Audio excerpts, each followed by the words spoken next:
Hello everyone and welcome to another clean and simple card making video.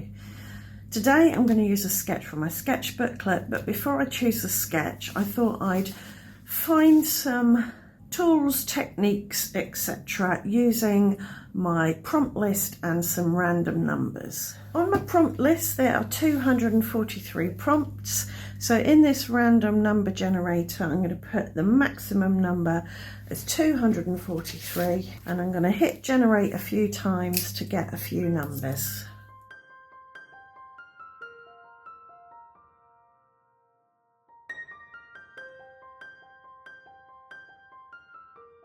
So I've got 10 numbers. I'm not going to use them all, I'm sure, but I'm going to see what the numbers correspond to and pick a few to work with. So we've got pattern paper, acrylic paint, texture stamps, paint pens, fancy fold, Christmas, nesting dies, faux stitching, solid paper, by that mean solid coloured cardstock, brush.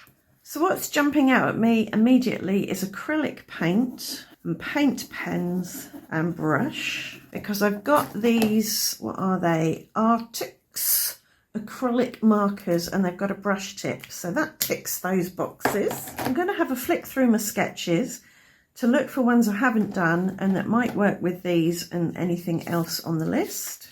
So I'm thinking this one, half the card is empty. Half the card has some kind of panel on it with a strip bang down the middle and a heart. Doesn't have to be a heart, could be any shape with a sentiment across it. And I'm thinking I'm not going to do fancy fold, I don't fancy doing that today, but I could get some pattern paper or solid paper. So let's get some solid cardstock with a texture stamp, possibly faux stitching, and we can cut it out with nesting dies, and we'll add some art marks and things with these markers. Right, let's go. For my solid coloured cardstock I'm going to use something from this pad from scrapbook.com, and I rather like this. Looks a bit like worn lipstick distress oxide. I'll just use that.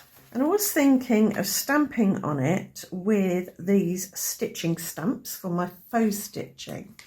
But I'm wondering about embossing it with this stitched embossing folder. I think I'm going to do embossing, but before I do anything, I'm going to create a panel that's half and half pink and white. So I'll put the two bits together, hold it down with a bit double-sided. And I've used the grid on my mat to get this stitched rectangle die perfectly positioned over this here. So there we go, I've cut that now into a panel and it's got stitching around the outside, so that kind of counts as the faux stitching.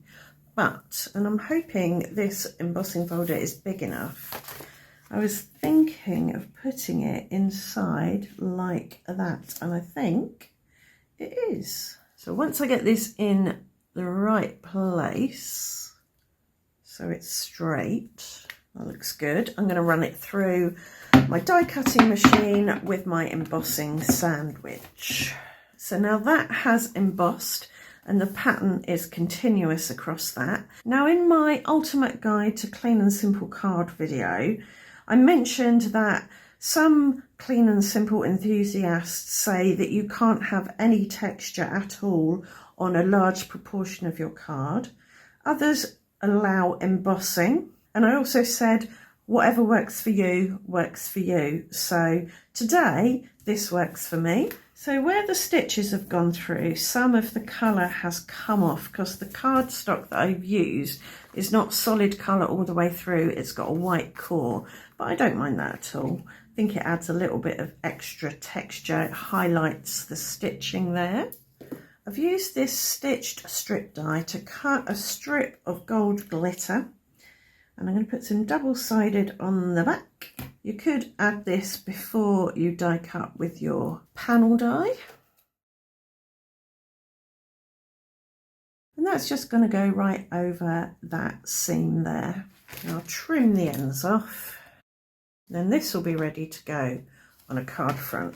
Okay, I'm not 100% sure how this is going to work out, but I'm going to take some double-sided foam, stick it onto the back of some of this pink paper and some of this pink paper. And I'm going to take the white acrylic marker and try and create some flower shapes on this.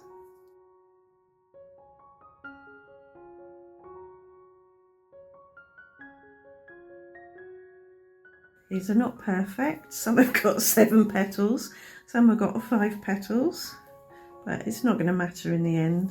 It's a DIY patterned paper. I just want to test this one on here because I want a pink, but it's quite cool and that's quite warm.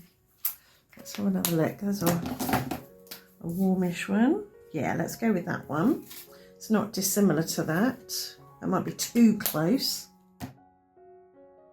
It's a bit darker. Let's go with that one. And I'm going to draw a wonky grid on this.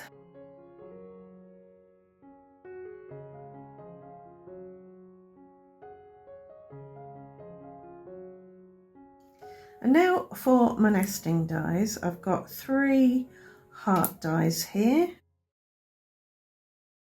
I'm going to put them one inside the other on this post-it. Try and get them lined up so they look like they're meant to be. I've actually got 4. I found this one and I think it is the middle of that. So we're going to cut these from both of these.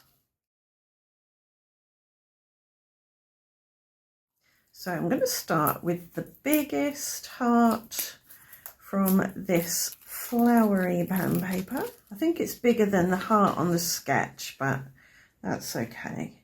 I just want to get it roughly on that intersection there. Before I press it down too hard, I want to make sure it's straight. And now I'm going to get the next one and pop that in there. And hopefully the 2 patterns are going to be distinct and not too clashy. I think that looks all right. So we can get this petally one in there. It hasn't got a lot of petals on it though. Might have to add 1 or 2 more. And then the middle one is the little griddy one.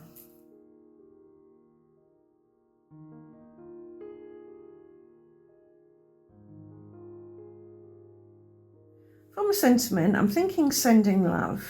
And on the sketch, it's right on top of the heart like that. But I think that's going to cover up too much of the heart. And I'm thinking this is too bold and strong. So I've got this one, which is the same font, but instead of white on black, it's black on white. These are from this month's freebie printables. I'm thinking I might pop it off to the side like that. Yeah, I think I'm going to stick with my original plan and pop it straight on the heart there. So I've added a little bit of glue to the back and I'm going to put it there so I can still see some of that tiny heart, the middle heart, peeking out above and below. And just to spread the gold glitter out a bit, I've got these glitter drops from Nuvo. This is called Gold Coast. I'm going to pop just a few on this side only and on the background.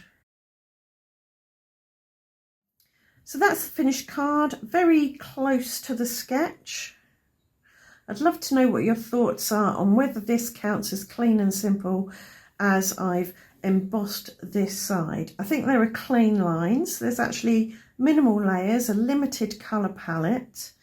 I think the only thing that would disqualify this is this not being true white space. But it does let this side breathe. It's absolutely clear what you're supposed to be looking at. So let me know your thoughts in the comments. Right, thanks for watching. I'll see you back here very soon for another clean and simple card making video. Bye for now.